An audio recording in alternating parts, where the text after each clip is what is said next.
Subscribe to our YouTube channel and press the bell icon to never miss a video from Radio Nasha. Geetanjali Kulkarni, क्योंकि मैं अपने show पर जब लोगों को इनवाइट करती तो जाहिर सी बात है पूरा नाम तो लेना ही पड़ता है, लेकिन मैं ये नाम लेने से डर रही थी क्योंकि मैंने तो आपको एक मैम के रिश्ते से, मतलब हमारी शुरुआत हुई थी, आप मेरी मैम थी। ओके, यू टॉट मी, एक छोटा सा कोर्स हमने किया था थिएटर में and you were teaching me. This is many many many years ago, at least 10 years ago. वो दिन था और आज का दिन है जहां पर I have to take my whole name. So सबसे पहले वस्ताकी माफ मैम।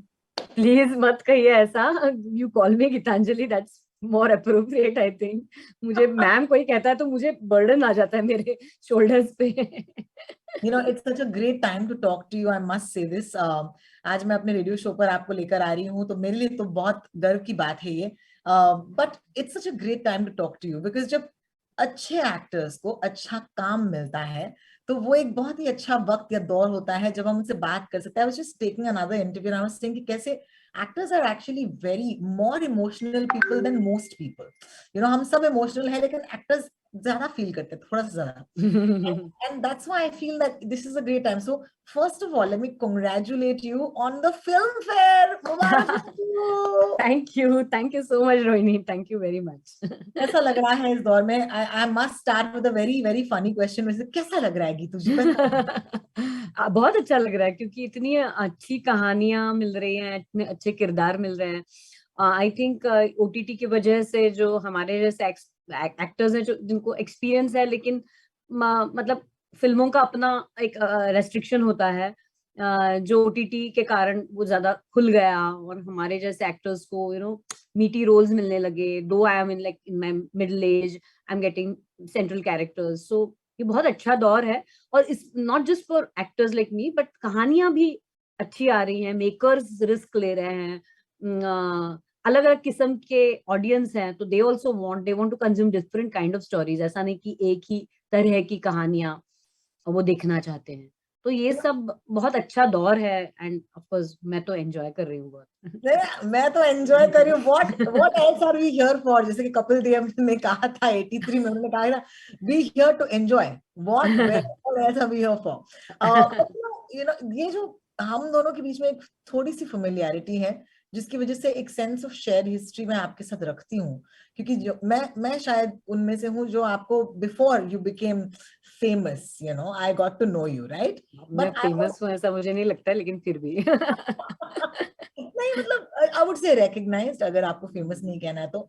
लेकिन ताकि हमारे लिसनर्स को एक सेंस ऑफ जर्नी मिले, मुझे लगा आज ये एक बहुत ही खूबसूरत मौका होगा to ask you a question that you might have been asked but I would love for them to know कि वो पहली बार कब आपने कहा था कि मैं एक एक्टर हूँ? बहुत बहुत छोटी थी मैं। I think I must be 4 or 5 years old, तब से मुझे एक्टिंग ही करनी थी शायद, because I was always a performer. Actually I remember one incident. I was in my kindergarten, I think. Yeah, I was 4 years old or 5 years old. कहाँ था ये KG? Bombay में था, मुंबई में था? मुंबई में, IIT पवाई। IIT तो IIT पवाई में और ना मुझे मेरी मम्मी सर्कस देखने लेके गई थी। Okay. और मैं सर्कस देखने के बाद मैं वो जो क्लाउन होता है वो bunny and whole kindergarten was around me and I was performing. तो तब से वो चल रहा है यार, मतलब पागलपन जो आज तक चलता आ रहा है। तो आज और प्रोफेशनली क्योंकि मुझे तो याद है there was a lot of theatre that was part of your life. Theatre सिखाना भी आपकी जिंदगी का एक हिस्सा रहा है। लेकिन professionally when was the first time you से यू वर एन एक्टर, या तो स्टेज पर या तो in front of the camera? नहीं, ऑफ कोर्स स्टेज पर। When I got into NSD that was decided that yes I am a professional actor. तो जब NSD में मुझे एडमिशन मिला उस दिन तो तय था कि मैं यही करूंगी जिंदगी भर, और मुझे अच्छा भी लगता था कि यही करना था, इसीलिए वो पैशनेटली NSD में एडमिशन लेना। घर वालों ने, मतलब पेरेंट्स ने not necessarily agreed with my decision, लेकिन I was just 20 and I took that decision that I have to, even if it's against my parents will, मैं जाऊंगी और मैं सीखूंगी ये क्राफ्ट और मुझे सीखना है और फिर ही मैं ये प्रोफेशन करूंगी। तो ये decision at the age of 20 जब आप लेते हो तो I think you are quite aware of what you are getting into. And yeah, उसके बाद theater तो of course I still do theater and I still teach also, so that's also part of me. Beautiful. You know what's amazing is that हमारे thanks to OTT, जैसे कि आपने शुरुआत में ही कहा, women in the OTT space have gone beyond being protagonists or heroines. और ये बहुत जरूरी था क्योंकि हम even in real life we are all such different women. In fact, even one woman plays so many different roles, right? कभी हम माँ हैं, कभी हम lover हैं, कभी हम बेटी हैं. लेकिन प्रोफेशनली ऑल्सो कभी एक कॉप है, कभी एक एक कोविड वॉर रूम में जो फोन उठाकर लोगों से बात कर रही है. अपने इस ट्रेजेक्टरी में पिछले कुछ सालों में मुझे बताइए, how much fun have you had playing these different women, okay, and neither of them are the conventional heroine. मुझे इसके बारे में जानना है आपसे. बहुत ही अमेजिंग है क्योंकि लोग कहानियां बताना चाहते हैं इस तरह की, और you are always the product of that era, all the stories, all the creative people और whoever, all of us are product of this era. अगर आप 70s में पैदा हुए हैं तो आप एक अलग दुनिया में पैदा हुए थे, अलग एरा में हुए थे. अगर आप 90s के पहले हैं तो अलग था. जब ओपन अप हुआ, ग्लोबलाइजेशन हुआ, मतलब इकोनॉमी ओपन हुई, तो आप अलग एरा के आप हिस्से, मतलब हिस्सा हो, तो उस एरा का आप प्रोडक्ट हो, मुझे लगता है. और I think for me it's, I feel very fortunate because मेरे पास वो एक्सपीरियंस भी है जिसके पर मैं आई कैन रिलाई ऑन. मैं मतलब I am not a young actor in this era, and अभी ऐसी कहानियां भी आ रही है जिसमें ऐसे किरदार, ऐसे वुमेन कैरेक्टर्स हैं, क्योंकि मैंने अपने बचपन में एक्चुअली जो टीवी देखा है उसमें ऐसे कैरेक्टर्स थे. और I miss that when I actually started working as an actor. This is such a great observation. I'll tell you why. Because उस दिन मैं एक इंटरव्यू देख रही थी, एंड जहां पर किसी ने कहा कि 90s में जब हम लोग टेलीविजन देख रहे थे या न्यूज देख रहे थे, even though it was on Doordarshan, it was controlled by the state, कहीं ना कहीं, but at that time the news was still very genuine. आज हमारे पास कहने के लिए एक फ्री स्पीच है और जितने मल्टीपल चैनल्स हैं, लेकिन कहीं ना कहीं वो सच्चाई जो है वो नहीं है न्यूज में. And I think that was so brilliant. And that applies even to as this just now what you said. Rajni जब मैंने देखी थी टेलीविजन पर प्रिया तेंदुलकर को, तब मैंने कहा था कि मुझे रजनी बनना है. एब्सोल्युटली. या उड़ान बिल्कुल उड़ान देखी थी तब. एंड इवन स्टोरीज लाइक कच्ची धूप, या मिस्टर मिसेस, दोनों का अपना अपना रंग. I don't know, mister missus, Archana Puran Singh and I don't. So I think all those stories were so beautiful, and the characters, like I always say that, मतलब मैं महाराष्ट्रियन हूँ तो ना, मुझे कोर्ट के बाद काफी सारे ऐसे काम मिल रहे थे कि मिडिल क्लास महाराष्ट्रियन वुमन, ऐसे रोल्स आ रहे थे. जब गुल्लक आया, आई वाज वेरी हैप्पी कि I want to do this, I want to crack this, because मैंने देखा है स्मिता पाटिल को, मैंने देखा है नसरुद्दीन शाह को, ओमपुरी जी को, इन सबको देखा है अलग अलग कैरेक्टर्स करते हुए. अर्धसत्य का इंस्पेक्टर हो जो महाराष्ट्र बैकग्राउंड का है, या पार का कोई वो जो ये है किसान है, भूमिहीन किसान है जो नसरुद्दीन शाह प्ले करते हैं, या मंथन में स्मिता जी एक गुर्जरी महिला प्ले करती हैं. तो ये सब अलग अलग किरदार हमने देखे हुए हैं, and these are for me, तो I have grown up seeing this kind of cinema. तो मुझे ऐसे किरदार करने थे. और अभी ये दौर है, जैसे Gullak is of another genre, war room is different, court was different, Aarya is completely different. तो ये मुझे करने को मिल रहा है. I am very very, and मैं हमेशा ये कहती हूँ कि मैं जो कैरेक्टर्स प्ले करती हूँ वो इतनी स्ट्रॉन्ग हेडेड, डोमिनेंट है, और आई don't know whether I am like that और नॉट इन माय लाइफ, लेकिन मुझे क्या कहता है ना, चैनलाइज करने को मिल रहा है मेरा emotion. What is acting if not leading other people's lives, right? Absolutely. मौका होता है किसी और की जिंदगी जीने का. I think when I saw the trailer, one pause मैं आपसे कहूंगी कि when I saw War Room, उसकी झलकी ही है ना, क्योंकि अब तक हमने सिर्फ ट्रेलर देखा और ट्रेलर में वैसे भी इतनी सारी कहानियां. I must say I'm very excited to see Nagraj मंजुले's shot as well. Yeah, absolutely. Honestly, I'm waiting to see that as well. लेकिन मुझे, ताकि मैं अपने लिसनर्स को बता सकूं, वॉर रूम का प्रेमिस तो समझ में आ गया है, कि आप ऐसे एक शख्स हैं जो कोविड ग्रस्त लोगों से बात कर रहे हैं.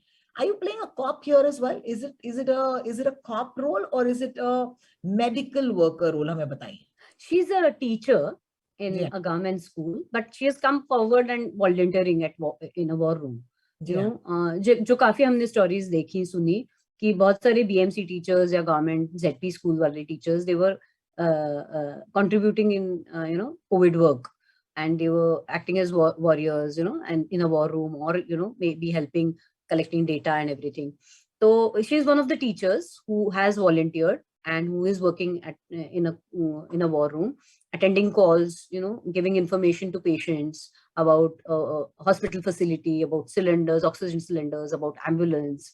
And so एक बहुत ही एक lower middle class family, Maharashtrian family से ये महिला आती है, एंड वो जब वॉलंटियरिंग करती है तब क्या क्या होता है उस दौरान उसकी जिंदगी में, और how she revisits her past and what's happening, what are the challenges she is facing in her personal life. ये कहानी है और ये किरदार है. I will not for a second assume that it's going to be anything simple, because अगर इसमें कोई चैलेंज नहीं होता तो शायद गीतांजलि कुलकर्णी ये रोल नहीं करती. एंड आई होप कि आप वहां पर हैं इस दौर में, अपने इस दौर में, जहां पर आप कह सकती हैं कि नहीं, मुझे ये नहीं चाहिए. So I'm assuming that it's one of those. But I want to take you back to a time where when you were preparing for this role, इसके लिए I'm assuming that there might have been a little research जो आपको खुद करना था. क्या था research, क्या नहीं पता था जो पता चला? एक्चुअली मैं वही बहुत सारे बातें यही हो रही थी कल से. जब मैं आनंदी गोपाल नाम की एक मराठी फिल्म करती हूँ, विच इज सेट इन 1875, तो I have to do lot of research, because I don't know about that era, I have to take my self to that era, and understand. या मैं कोर्ट जैसी film करती हूँ तो मुझे court पता ही नहीं था, मतलब मैंने कभी कोर्ट देखा ही नहीं था अपनी जिंदगी में. तो क्या होता है कोर्ट की एक्टिविटी, क्या होती है, कैसे लोग बात करते हैं, क्या एक डायनेमिक्स होता है, क्या सेटअप होता है, ये पता नहीं था. लेकिन हम जिस अभी दौर से गुजर रहे हैं, seen so much stories, we'd read about so many people, frontline workers, doctors, social workers who were contributing, in tackling this situation. तो हम सब witness कर रहे थे, और witness करते समय ये story आई.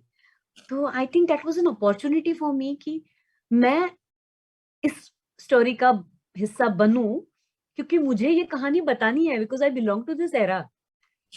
मैं इस सिचुएशन में हूँ, मतलब इस एरा में हूँ. ये जो बहुत डिफिकल्ट हार्ड टाइम्स, हमारा पूरा एक हमारी पूरी क्या कहते हैं ना, जनरेशन गई है. किसी ने we never imagined, human race has gone through so much in these 2 years, and I don't know how many years we are going to go through this. तो अगर इस वक्त की कहानी है तो मुझे बतानी है. तो ये मेरे लिए बहुत जरूरी था. और रिसर्च मैंने ये कहा कि हम देख ही रहे थे, आजू बाजू में ये सब हो रहा था, पढ़ रहे थे. और ऑफ कोर्स डिटेल स्पेसिफिक जो ये थे, डिटेल्स लेके कैसे वो इंफॉर्मेशन देते हैं, कॉल्स कैसे हैंडल करते हैं, जो टीचर्स या वॉलंटियर्स ऐसे जो काम करते थे वो उनके इंटरव्यूज. तो ये सब हमको ऑफ कोर्स हमारी टीम ने पूरा प्रोवाइड किया हुआ था. One more thing I would like to add is the story is so well written by Shubham and Ayyappa and his team. And because it's a short, वो बहुत precise होना जरूरी था, वो है. और इसके लिए as an actor it was actually for easy for me. I had to just be there. तो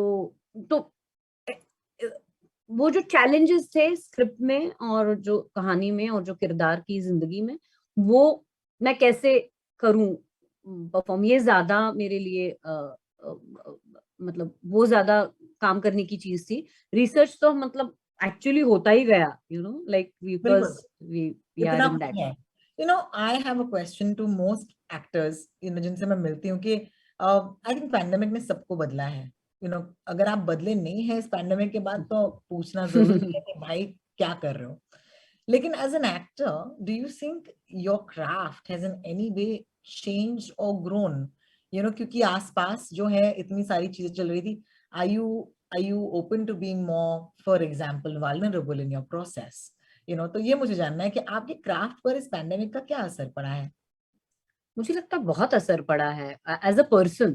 क्राफ्ट तो मुझे लगता है बाद में आता है, और वो ऑटोमेटिकली होगा ही। अगर आप as an individual, it has affected us, all of अस।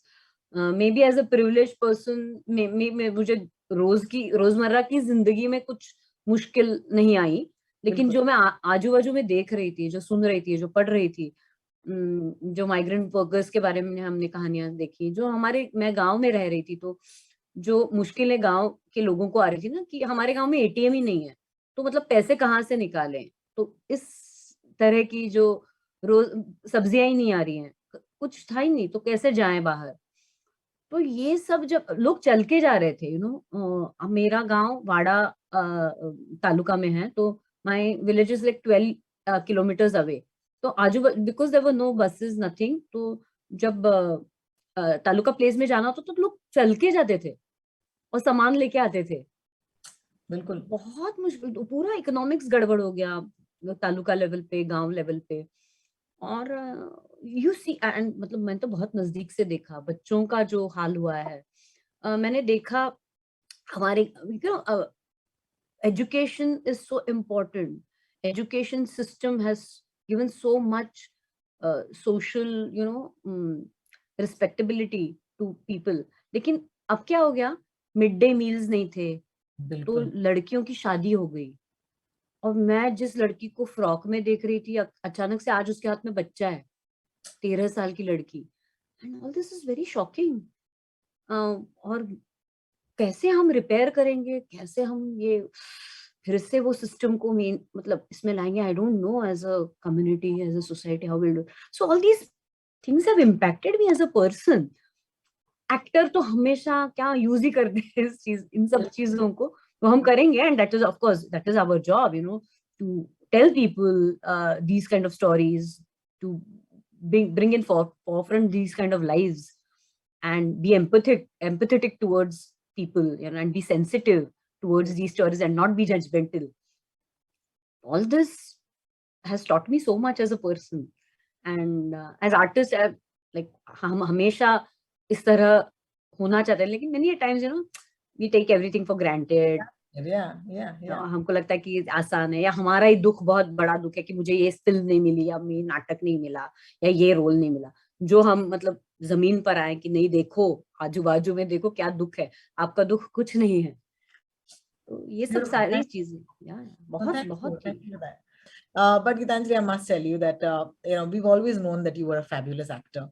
अब ये बात जो हमें हमेशा से पता थी, अब दुनिया को पता है, लेकिन इस बात में बड़ी खुशी मिल रही है कुछ लोगों को जो आपको थोड़ा पहले से जानते हैं, और मैं थोड़े पहले लोगों में से हूँ। तो I just want to say congratulations, and you truly deserve every success that comes your way. बहुत बहुत शुक्रिया मुझसे बातें करने के लिए। Thank you, Rohini. It's such a wonderful, it's pleasure to talk with you. Radio Nasha.